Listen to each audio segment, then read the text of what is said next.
mutu soki akufi peut-être ndokiali to batrike amina amezaka na force amina soki azalaki mutu malamu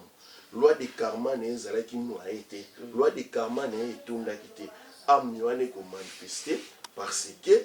tant na ye loi de la nature alobaki kokota na se ya mabele nani ekoki te balie par force to babome par force ale ame ebandi kovibre ebandi komanifeste ndenge oyokaka ke bamonaki ye ezalaka nde bongo mais mutu soki akufi na buzoba na ye peut-être ake koluka na baforce d'énergie négative po ete aganye vie po ete aprotéger mosala po ete asala nini soki akufi directement son ame na ye ezalaka mbala moko condamné ame na ye ezalaka condamné parce que akufi na mabe oyo ye moko alukaki parce que loi de karma tika na limbola moke ezali secret nazali kopesa bato bazali kolanda loi de Merci beaucoup na bande koto ba kolanda biso na 3W Congo France. Merci na boss monsieur Didi Fumba, merci na la de BCBG na sima caméra, merci na David Muma na Monyoza awa sur les présents, merci na batebele ba kolanda biso mami Melinze Mba Motema tous pepele ya mbeto na kobo sanate balobi Pauline Nyengo kabeza éducation na ye ya kabara éducation. Papa Léon Banzeben monte na kobo sanate batebele ba kolanda biso pasteur Israël Binda na kasa poto kalamita ko sa ba campagne avec pasteur na biso kabundu ale sa ozala wana papa Israël na pesi monte lelo tozana papa na biso Père Zola na habité Israël motombo sango c'est la première fois na kata plateau ya 3W Congo France na beaucoup découvrir makamboze belé to koshula ba point belé to simba tout le monde quête na Congo central na simba Congo central na habité Congo central.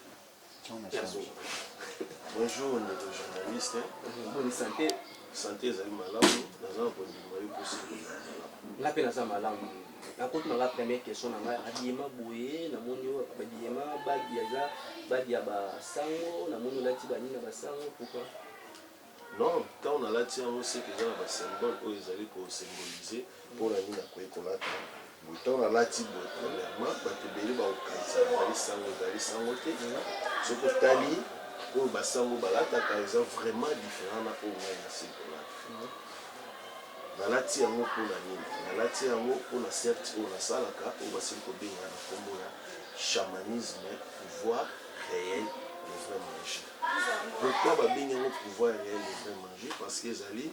définition comme la définition, c'est la communication et le monde de la mort et le monde des vivants. Le monde de la mort et le monde des vivants. Donc nous avons une capacité à construire na bakufa otobenga ba être ba esprit. Donc signification du temple chamanisme donc ça dit tout simplement la communication au monde de la mort et le monde des vivants. Temple chaman donc bon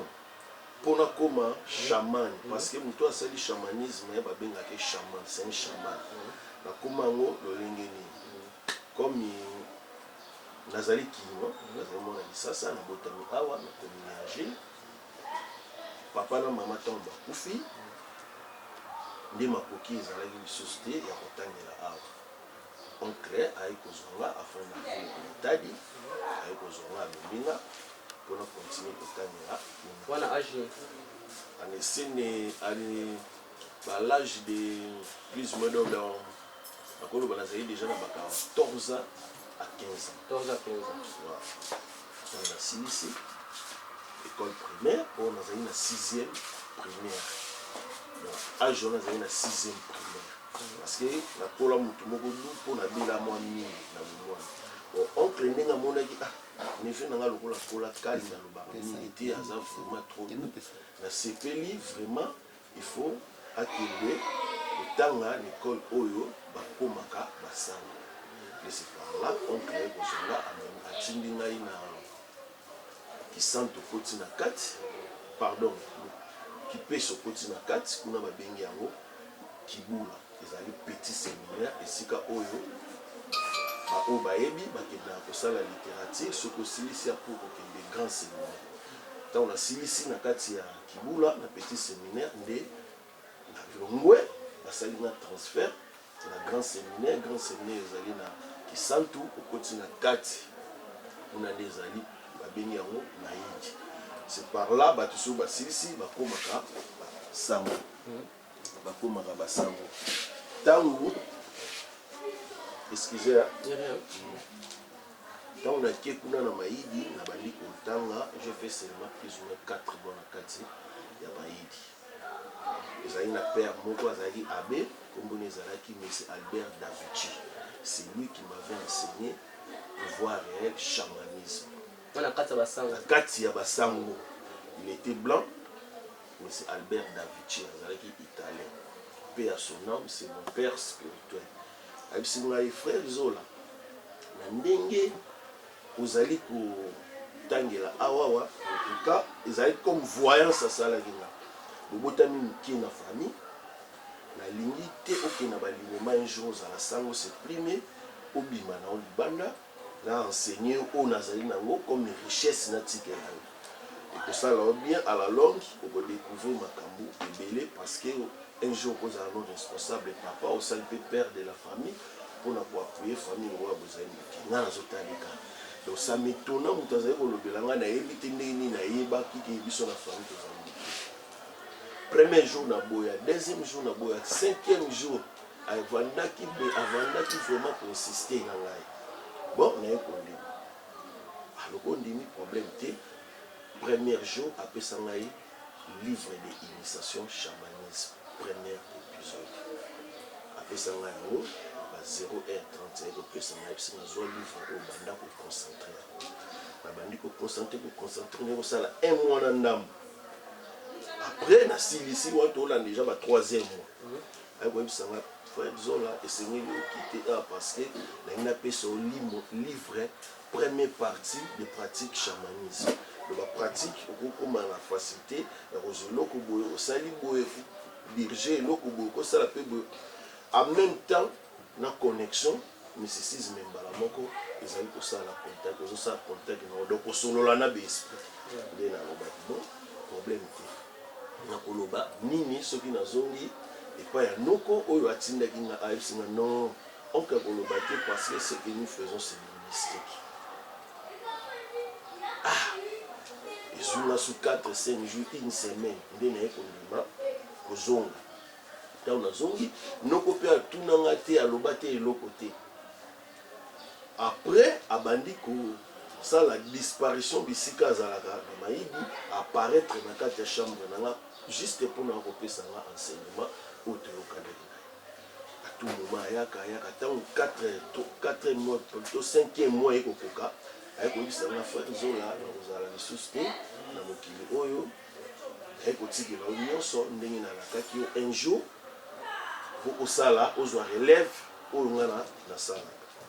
bon problème te ayekotikela nga tambour magique ezali lokola sani eza na 503 parties 503 parties ntango atikeli ngango ake ayebisinga frère Zola kindaka pas par pas ndenge oyo koévolue ndenge ekosala augmentation spirituelle na yo ndenge okosilisa yango jusqu'aujourd'hui na nasilisa yango te à peine naye kokoma na 101 chambre place nde ekopesa ngai priorité faveur ya koenseigner bato eloko ememinga mingi na Congo TV télévision 24 non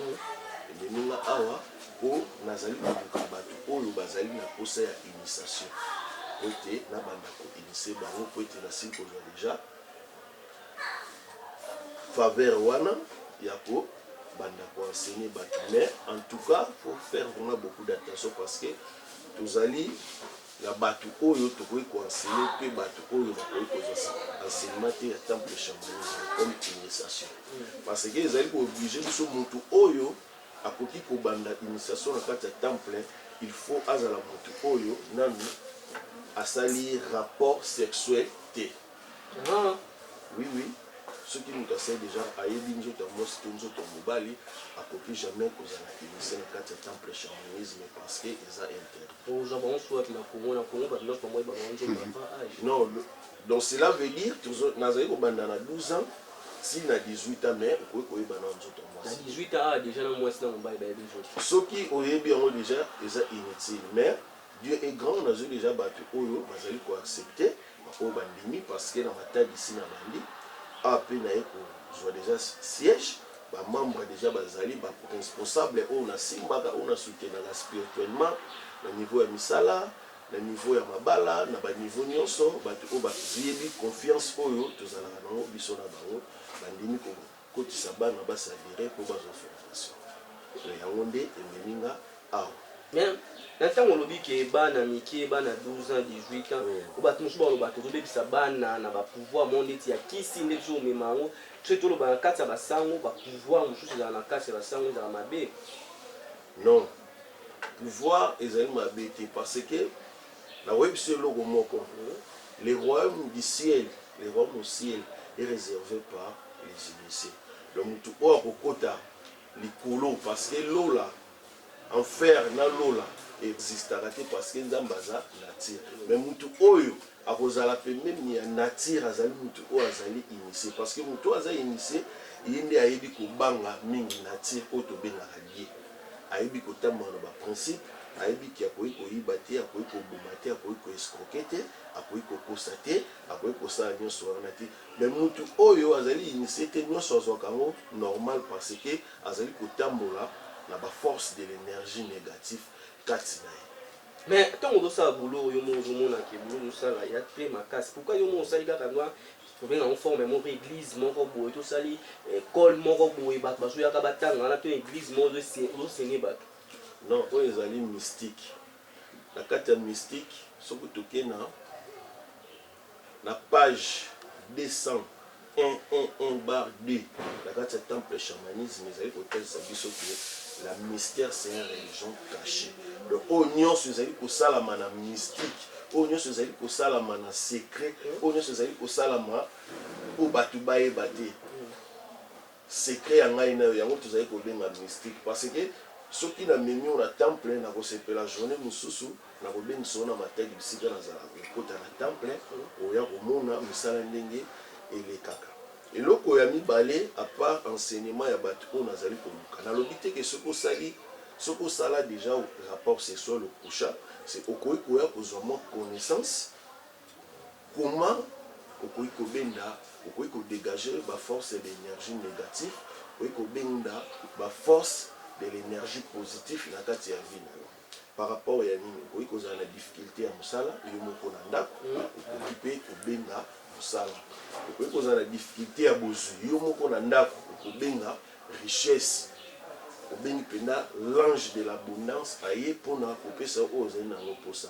yo moko na ndako okoki mpe koatire mwasi oyo olingaka ozala pembeni na ye to mobali me okokaka te olobi bongo ben lelo awa yo ozali maître te yo ozali maître zola père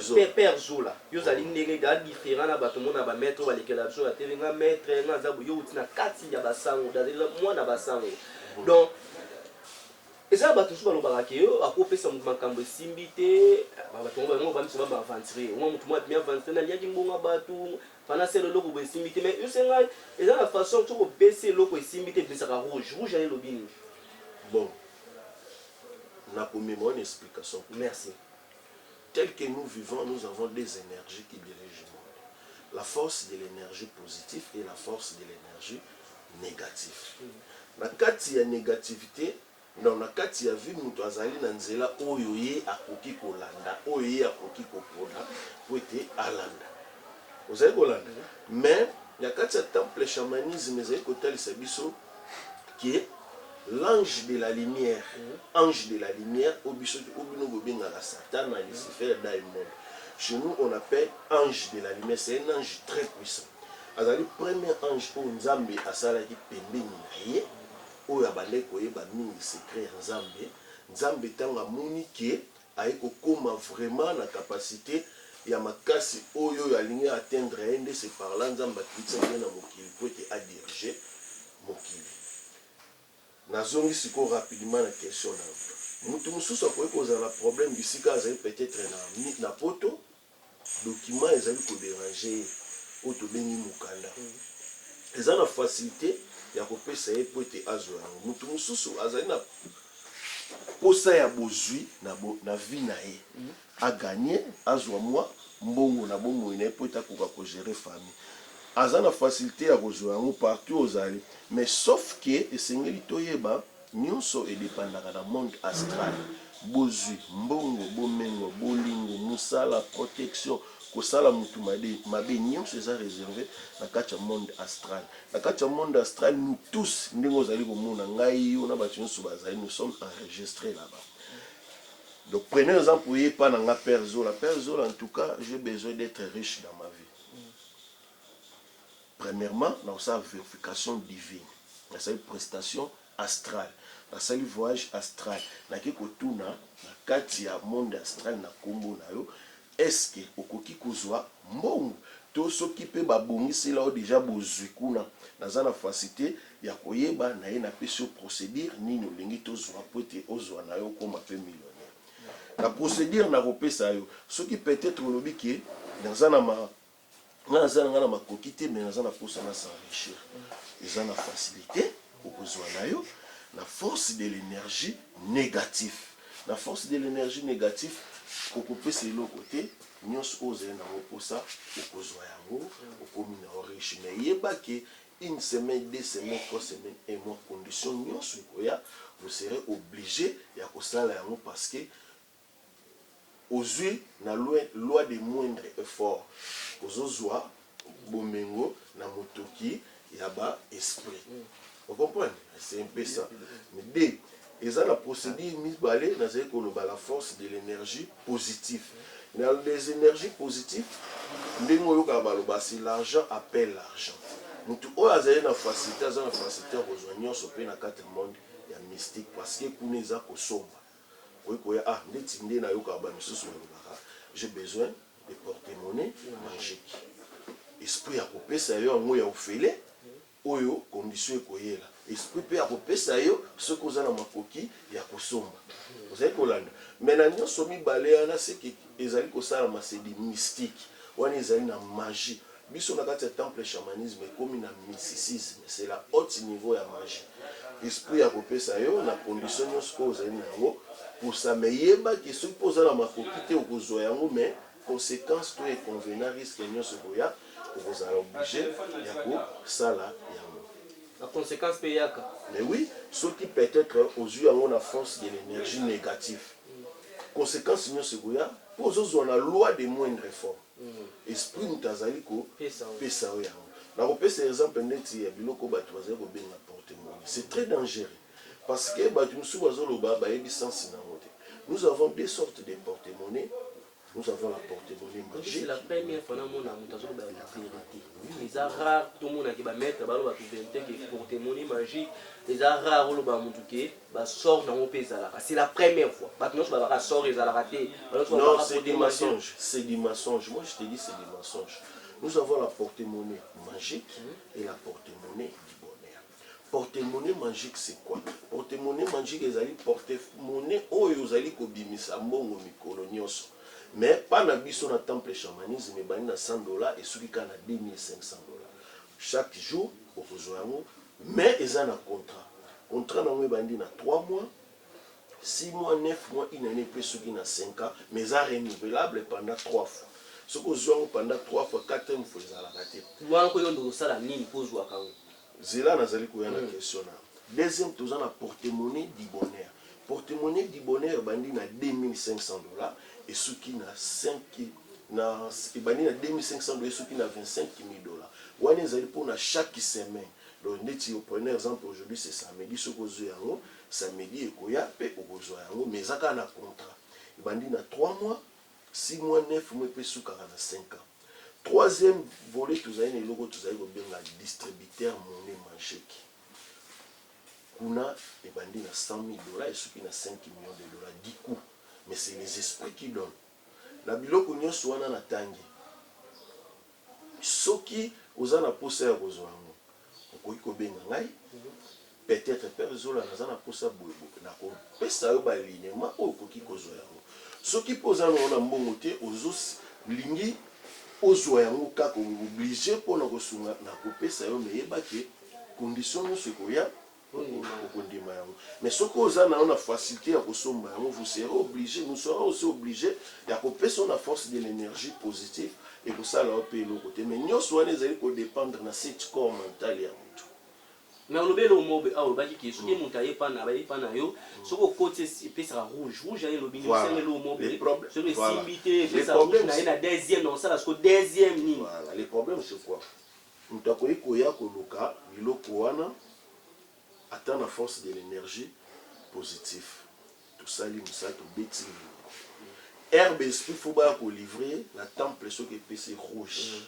rouge cela veut dire ezali kolobaki mutu oyo akoki kosimba yango te na manger parce que nous avons bazali na eloko tozali kobenga pouvoir ancestral. Pouvoir ancestral c'est quoi? O bato ebele bazoleka na plateau bazoloba ngai aza mutu ya bokoko. Oui okolobaki oza mutu ya bokoko yono oui yoselaka pouvoir na biso ancestral mais oui nganga kisi marabout magicien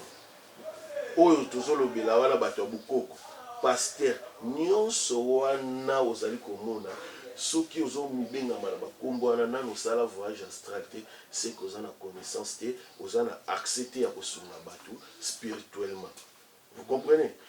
Prenez exemple pasteur ko akoki kosunga moto spirituellement azali pasteur oyo azali initié oyo asalaka voyage astral yango omonaka bapasteur mosusu azali kosala na délivrance moto mpe abiki parce que délivrance ezali bagarre spirituelle combat spirituel.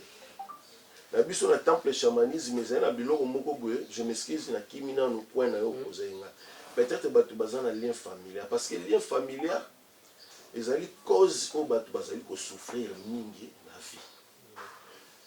Pona nini nalobi bongo omoni biso babantu baafricain voilà nazo na mimosko na compréhension nzoto ya mutu ndenge ezali boye ezali na biloko misato. Nous avons le corps, âme et esprit. Corps ezali enveloppe oyo tozali nango so moto akufi ekomaka zelo mwa différence mokie na connaissance bato babungaka. Esprit c'est réservé par Dieu oyo tozali kobenga nature mais âme ezali eloko ezali très puissant ntango moto azali na bomoi. Âme eza na utilité makasi par rapport ya quoi oyebi bato mosusu bazala motu mosusu akufi na temps oyo nzambe loi de la nature alobaki teke akokufa mais akufi peut-être akie na baforce de l'énergie négatif ake kosimbasimba akoki condition te ebeti ye akufi mosusu mpe ndoki aye kolia même ndoki ozali komona c'est un homme spirituel eza spirituel par rapport ya nini parce que ye pasaka voyage astral ntango soki alingi olia motu il va faire d'abord voyage allier molimo ya motu spirituellement donc spirituellement si okufaki mais physiquement ozali kotambola bazali koluka jour oyo bakoprogramme po te balia nazongi sikoyo na question na elokutana wana tozonga na question opesi lelo mofungoli lelo mo eza bien a olobi ke moto akokufa na temps oyo ye te soit asimbi kisi to balie pa moto ndoki mwa programmaka aliaki ye so moto wana akufi molimo ne wana voilà merci mutu soki akufi peut-être ndoki alie to batrike ame ezaka na force ame na ye soki azalaki mutu malamu loi de karma na ye ezalaki noye te loi de karma na ye etondaki te ame wana ekomanifeste parce que tant na ye oyo loi de la nature alobaki akokota na se ya mabele nani ekoki te balie par force to babome par force ali ame ebandi kovibre ebandi komanifeste ndenge oyokaka ke bamonaki ye ezalaka nde bongo mais mutu soki akufi na buzoba na ye peut-être ake koluka na baforce d'énergie négative po ete aganye vie po ete aprotéger mosala po ete asala nini soki akufi directement son âme na ye ezalaka mbala moko condamné âme na ye ezalaka condamné parce que akufi na mabe oyo ye moko yalukaki parce que loi de karma tika na limbola moke ezali secret nazali kopesa bato bazali kolanda. Loi de karma c'est quoi? Mabe nyonso oyo tosalaka na mokili ezalaka réservé nde yango okoya kofuta soko mikufeli nango génération nyonso oyo tiki tango ekolanda mabiene ko manifester parce que tango yo moko okose revenir encore po mutu abotamaka plusieurs fois tango obotami okufi soko okufi na mabe yeba tango ekobotama susu oye plus de 7700 fois na mabe oyo ozalaki na yango eza cause oyo ezali kofrene ezali kobloke bave ya bato mutu soki akufi na malamu tango ako revenir encore okomona ki mutu natanga ye akozala leader ya famille spirituellement akozala mutu moko boye oyo asungaka bato ebele ndeti ya bukoko bazali koloba te mutu aye na mbaso atie nzete abikisi ye mais oui bato mpe babikisa mais faut avoir faut kozala na contact astral faut kosala voyage astral parce que bambasu mosusu ezali soki babwakeli oyo yango seke babwakeli oyo esprit nde ezali komanifeste po ete epolisa yo lokolo mais faut kozala na connaissance kokanga nanu esprit après kotraite lokolo ndeti na nga soki oye nga nayebi ata nzete moko te soki oye na mbasu so namoni c'est esprit qui te dérange comme ça nakokanga esprit après nakotinda wana hôpital oke kozwa antibiotique. Mais oui, parce que si on a récupéré l'esprit. Parce que l'esprit est dérangé. Vous comprenez? Prenez un exemple, dans un peu sa message. Si vous avez du moins qui bakata yo ba trompe, du moins qui babalusa yo matrice. Wana na yebiso ko na père zoté. Dans un eloko te ya kosala po tena sauver mais ti nazo ba clair oza clair so batmanzo so lo ba ato botaka te ato sala ka boete no so ba ke soki musuba ba so ba 30 musuba so ba 30 ngona ko botisa c'est du mensonge yo mwasi okei ozuze minoke kolongola bebi so ba tombe matrice o esimba mwana mystère ni ko botsa Dino. Jamais. C'est du mensonge. Mutu oyo abzabo takate pour la baka spirituelle. Peut-être bakali mabota na famille, peut-être mbal na triqué, peut-être entourage. Wana oyeba que je vous assure. Ce que ça ne kawana, na kawana na zocha numéro na na défi. Mon numéro c'est plus 243 89 24 155 90 plus de ça 43 89 24 155 91 ce que Beninga aux Anakawana je vous assure mais ce je vous assure que bien ma père Zola dit parce que ils ont un hostilité dans tout ça mais ce que les cas spirituels pour vous avez un problème à ça vous avez un problème à promotion. Sida moi qui ndoki wana po ezali simple sida kindoki ezali simple na kolakisa eloko oyo ezali livre oyo biso tosalelaka bato batie babengi yango le puissant biso mpe tobenga yango le puissant awa na kati na Ancien Testament na Nouveau Testament le puissant ezali c'est un livre très puissant oyo ekoki koguérir motu bisika nyonso azali ekoki kopesa motu solution mosala libala bolingo nyonso bisika yo moko ozali perzola yo za moto ozo ba vérité ba libakebe ba yeli biso na kati internet ba bebisi makambo ebele eza makambo nga na sala ka bwenga na sala yusu kopesa ba vérité ozo ba ke place boye osimba te place boye so na salisi yo mbasu fona ya na kangina d'esprit na peso pe kisi ya mundele omele bikisio yusu ba vérité no sozo lo ba o pourquoi c'est l'église moi tout ça centre moi ça ba touké boeza mabe ba tebele ba to sali au sali conférence de presse mo boy o poma ba rester nyonso ya mike bazo bebisela ba route manka banganga mais mazanga yusko zanga ngate moza père jour là où il la vérité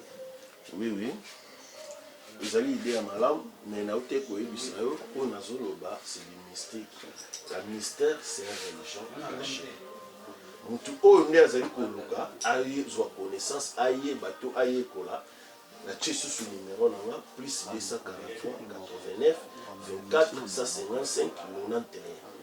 plus 243 89 24 155 91 benga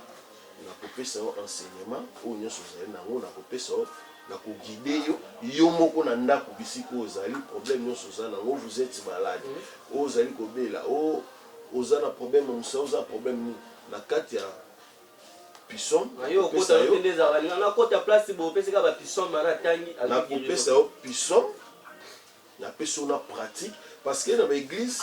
baza na secret o ba éviter batanga kaka pisson batanga nyonso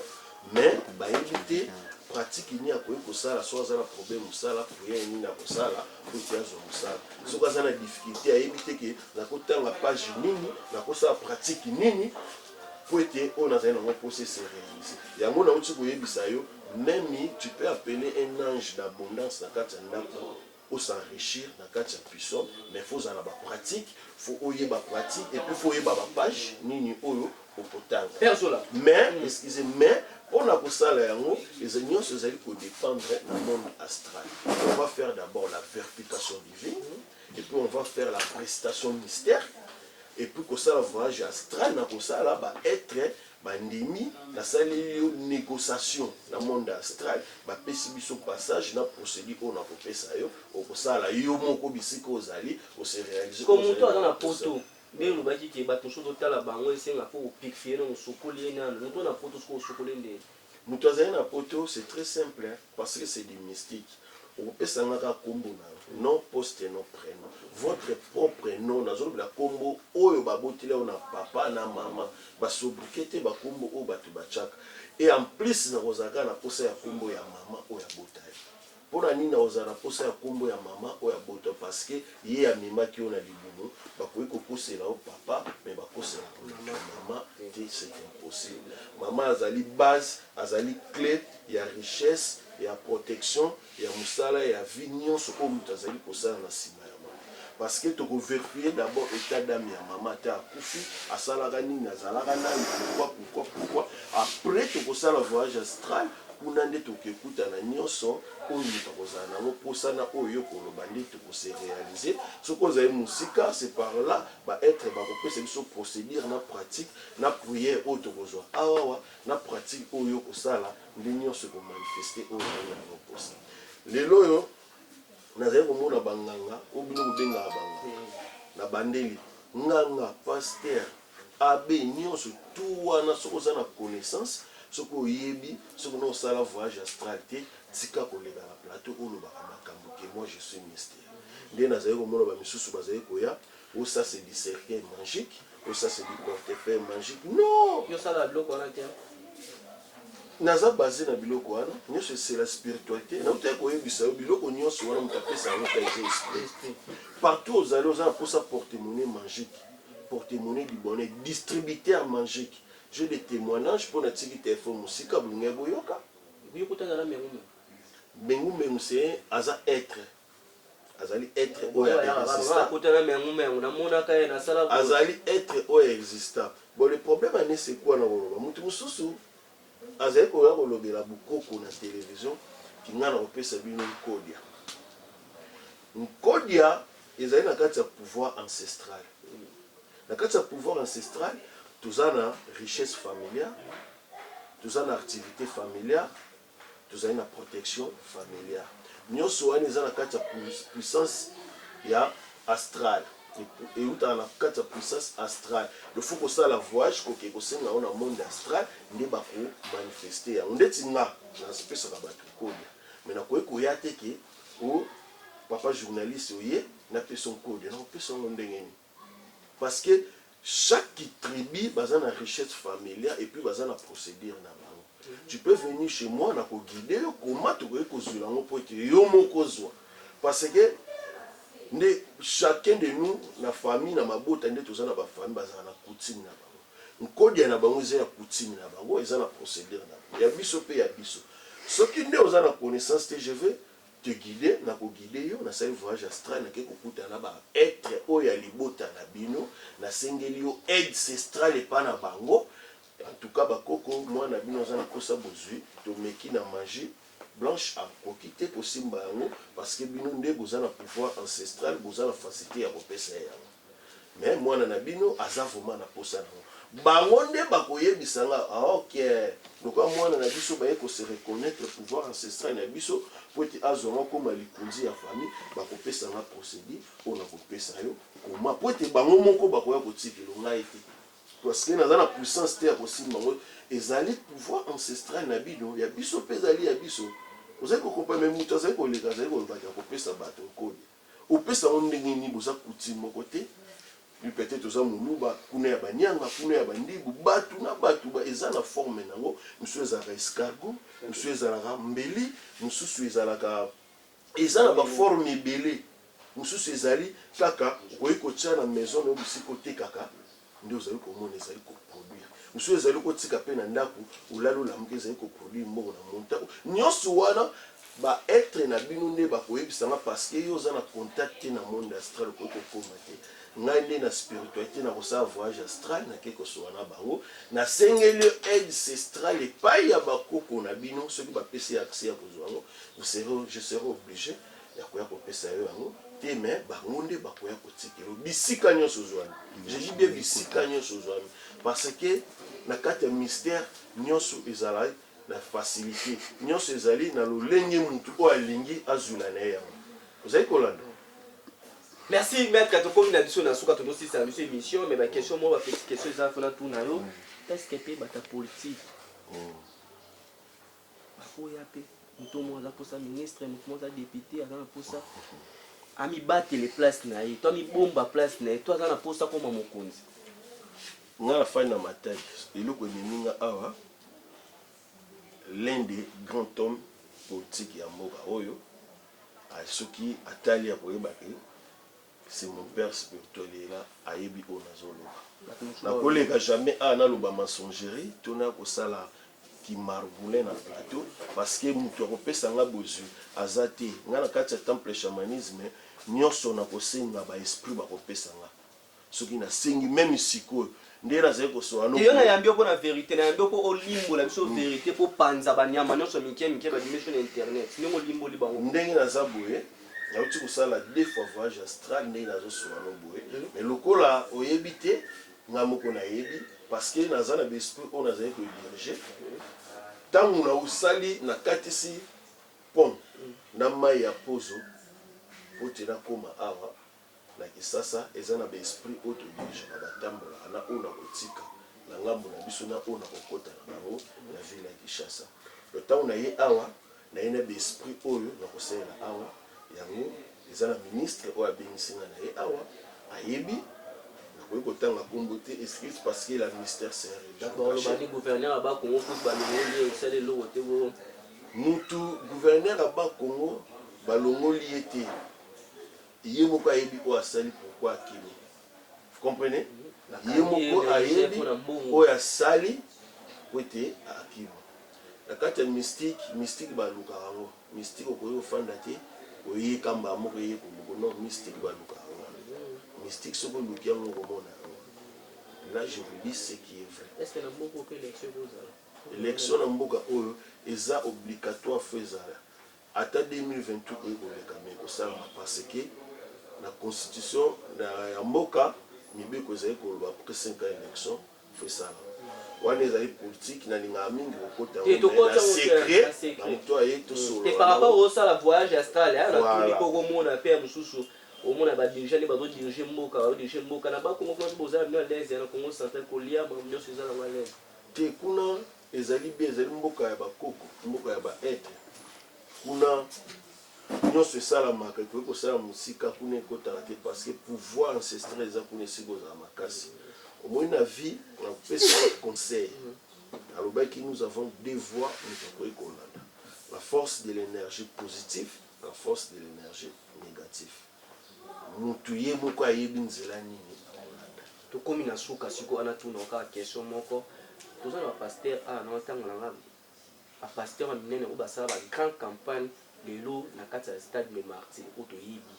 tomona baeglise na bango basali bacampagne ape baketi est-ce que na contrôle mpe ntango osala vraistrad omona mpe mosusu motu moko tomoni omona mpe mosusu ando ya na ye to asimbaka yango lo baketa tokende nano paster denis lespo na beaucoup de pasteurs ozali komona bazali koleka na plateau ce sont des margoulins ce sont des mendiants et des farceurs mais eza na bapasteur oyo basalaka voyage astral oyo bazali initié eza na bapasteur ebele bazali na kisasa oyo bayaka ce que tout liban père zola bayebi bazwa makambo ezala ba pasteur misusu na kangaki déjà ba connexion mystère na bango parce que ce sont des facteurs au moins ce que par exemple porte-monnaie pas na ngai tout qui est dans bon sens porte-monnaie du bonheur oui kozwa ngo na force de l'énergie positive au sombi yango d'esprit ba kopesa mais yeba qui tant ozui yango vous êtes obligé aux un contrat ou ko signer ko sala ka offrande divine ko sunga batu bazana ba difficulté prenez exemple aujourd'hui porte-monnaie du bonheur il y a $5,000 chaque fin de semaine surtout petit calcul la semaine ils ont 4 semaines et ça lit un mois c'est ça non au kubanda ko longola $500 comme 10% na premier contrat si na 4e semaine que c'est un mois et que ça marque $2,000 vous comprenez vous longola $2,000 et que ça la offrande divine OK peut ça on a pasteur parce que ce sont des marbres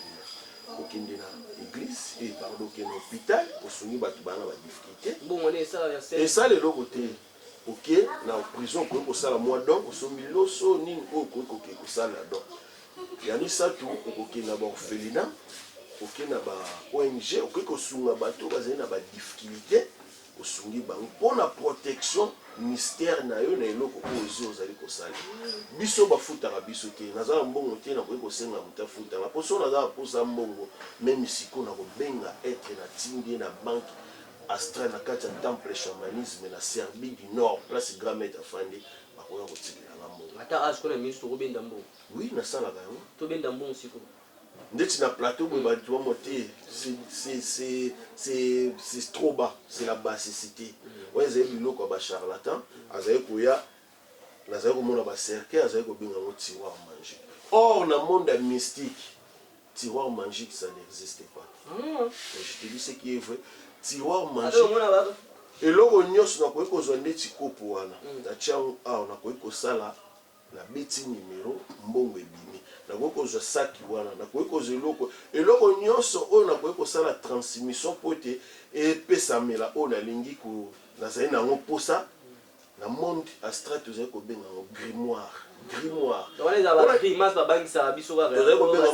même cercueil wana ekoki nango kobimisa mbongo bato bakozwa mais faut tobenga yango ekoki kobengama jamais tiroir magique on appelle ça c'est du grimoire oyo nyonso ezali kobimisa même porte-monnaie magique tant esprit aye kopesa yango esprit moko azobenga yango grimoire wana obwakeli maître koko mtatambola koko yango nani maître koko mtatambola na cercueil te nayebi ete alukobela bacomédien apesa liwa biprophétie bacomédien nyonso bayepa na ye oyo bayepana ete balukufuku te nayebi ete kokoy nayebi ete mais ye naza sila koyebanga soki aza moto ya mystique tant tokendaka na voyage astral fona mona fona yeba bongo maître maître tokosala accident nani mitterrand ye pa apesa prophétie bacomédien nyonso bayepa na ye so bayepa na ye te oyebi ye baza na bakisi te bato nyonso ozotangelanga moto oyo akisi soki oza na makambo soki osalaka voyage astral fona yeba